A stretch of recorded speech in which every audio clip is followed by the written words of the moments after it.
So verse 3,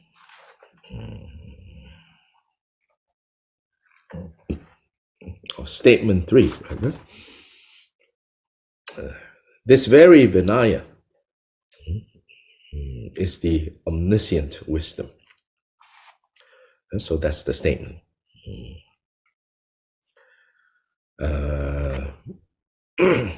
As we talked about yesterday, we are starting now this chapter that is focused on the individual liberation vows and all the training associated with individual liberation, which is the first set of vows, the first set of trainings. Second set of training is the Bodhisattva vows, and the third set of training is the vows of secret mantra. So yesterday, you can watch that video, which is on the YouTube channel, and also is still on my Facebook live stream yesterday, of Jigten Sumgön's way of emphasizing that these three sets of vows, they are not, you should not think of them as, I will spend X number of years practicing individual liberation, and then when that is stable and when that is good, and I will then start practicing the Mahayana Bodhisattva vow, and then when that is good, or then I will, proceed to secret mantra. But rather that these three are just like the outer skin, which in medical science, right, is the biggest organ that we all humans have, each of us. So this organ, this skin, healthy skin, protects us. So that's the individual liberation vow. And then our flesh and our bones, you can think of that as the Bodhisattva vow. And then our inner organs, healthy functioning inner organs, that's the secret mantra vows. And so as a human being, right, you have all three. You have to take care of all three. And in fact, all three of them are connected. And overall, all three function for the maintenance of this life. But then each of them, each set, have a set of issues, a set of questions that came up during the time of Jigten Sumgön. His disciples are discussing it, his disciples are debating it, other people are talking about it. And so then, he made these statements, these evocative statements, and sometimes provocative statements that is unusual compared to other. Many of these statements are still kind of unusual compared to the mainstream of Tibetan Buddhism, actually. But not all of the statements, because by this point, so Kyopa Rinpoche taught in the 12th century. And this represents, what was considered to be unusual in the 12th century. And that's why his disciple and main Dharma successor, Sherab Jungme, compiled these statements, because they were unusual compared to what was mainly circulating around. But some of these unusual statements have become mainstream at this point, right? 800 years later, have become mainstream in Tibetan Buddhism. So they're not that unusual. But many of these statements remain somewhat unusual. So I'm emphasizing this so that you can hopefully see and then hopefully appreciate, the particular insight that this unusual position brings. I'm not interested in like the unusual and kind of say, "Ooh, look how special we are," or maybe causing the opposite effect of some of us hearing this, coming across this, thinking, "This is so strange," And then I'm also not interested in like contributing to anyone thinking, oh, therefore, this unusual, is this right? And if this is right, it must be, what those other people say must be wrong. This is not about, kind of this I'm right, they are wrong business. This is about how the particular unusual angle that Khenpo Rinpoche takes about these various topics and issues can help illuminate the profundity of the Dharma. And personally, I found that many of these unusual statements particularly seems to address many issues regarding our understanding of Dharma in our present time. Particularly relevant, I find. So I want to encourage you to think of it this way when you hear kind of an unusual statement. Okay? So anyway, so this one, it says, this very Vinaya is the omniscient wisdom. And so this continues from the statement before and the first statement. So these first three statements is basically emphasizing the relevance and the importance of the individual liberation vows. If you look at it from the perspective of the three vows, the centrality and the importance of the individual liberation vows. If you look at it from the perspective of the three collections of the Buddha's teachings, the Vinaya collection, the Sutra collection, and the further or higher Dharma collection, then it's emphasizing the importance, the centrality of the Vinaya collection. Again, yesterday we talked about how these three collections have been kind of associated with the three vows and have been associated with the three vehicles. And sometimes, or often, when you have 1, 2, 3, right? Often, and then the three turnings, right? So you should write down these things, like the charts, 3 turnings, right? 3 vows, 3 collections or 3 baskets, then 3 vehicles. And so when it comes to that, often when there's 1, 2, 3, it's like, ooh, 3. Ooh, 3 is where we want to go. And 1 and 2 is like, okay, how quickly can I go through 1 and 2 and get to 3? 3 more profound. Then often 1, that's ABC. That's just, for people that are just starting, Here Khenpo wants to emphasize, actually, the 1, in some ways, I would say, he would say the 1 is where it is really at.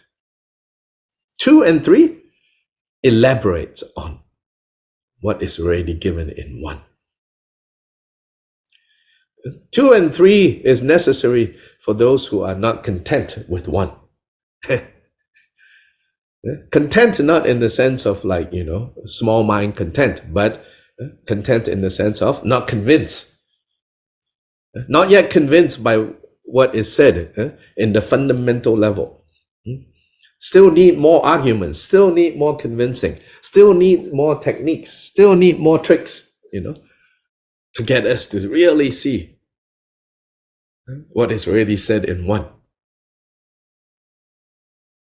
So then you need 2nd, you need 2, you need 3.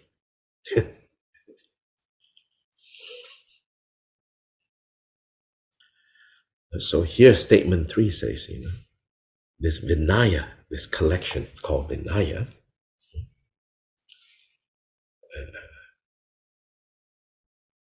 not only is it, clearly important for those who are following the great vehicle, this is second statement. So this addresses and say, don't make the mistake of thinking, because Vinaya is the first collection, therefore you associate with the lesser vehicle, therefore you associate with individual liberation, therefore you associate with first turning.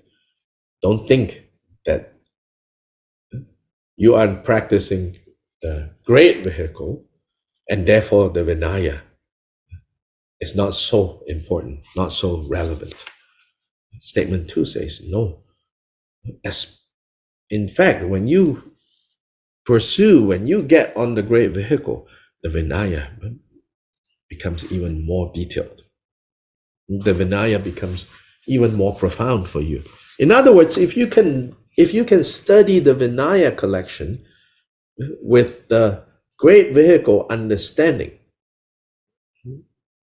which is emptiness and compassion, foregrounded, highlighted. If you can understand the Mahayana emphasis on emptiness and compassion being inseparable, then when you look at the Vinaya collection, you will see how much more amazing the things that are found in the Vinaya collection. Statement 2. Statement 1, the sacred teachings of the Vinaya, it's common to all vehicles. So statement 1 is a general point of the importance of the Vinaya. Statement 2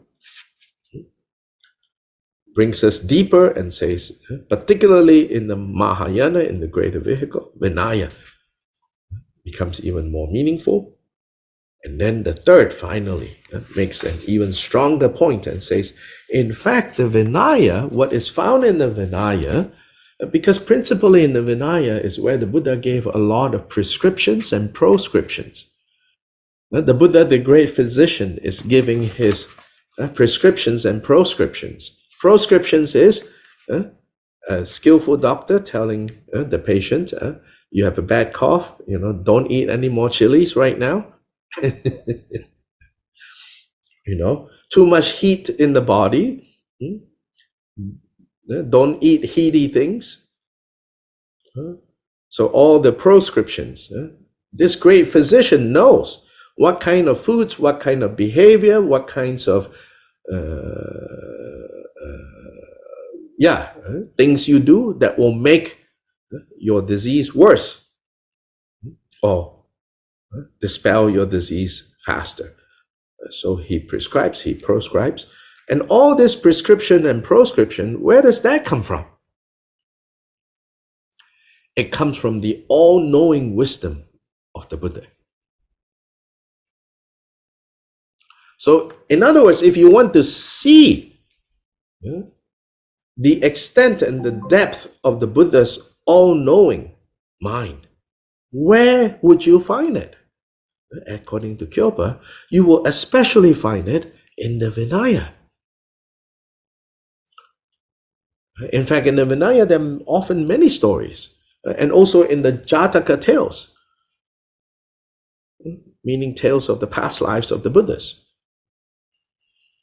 Many, many stories about, this kind of action led to this kind of result. This kind of motivation, this kind of aspiration led to that kind of result. And all of that are concrete examples of Buddha wisdom. So that's why the third statement, the Vinaya, in fact, is the all-knowing wisdom, the all-knowing wisdom of Buddhas. So Khenpo Kunpal here says, it is taught that these sacred Dharma teachings of the Vinaya, which show the subtle aspects of cause and result, that can only be the sphere of engagement for the omniscient wisdom, all-knowing wisdom of Buddhas, are not only the teachings, So the Vinaya is not just the teachings. In fact, the Vinaya is the teacher.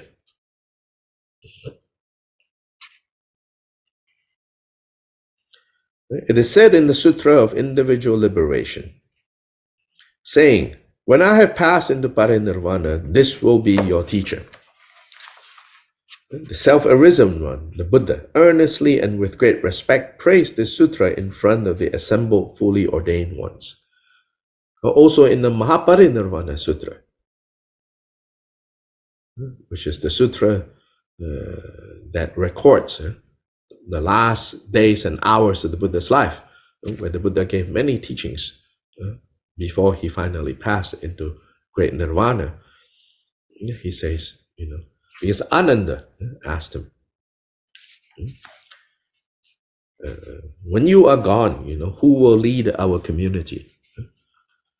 Ananda, like many, was expecting the Buddha to appoint someone, which is a very common thing in Indian spiritual communities.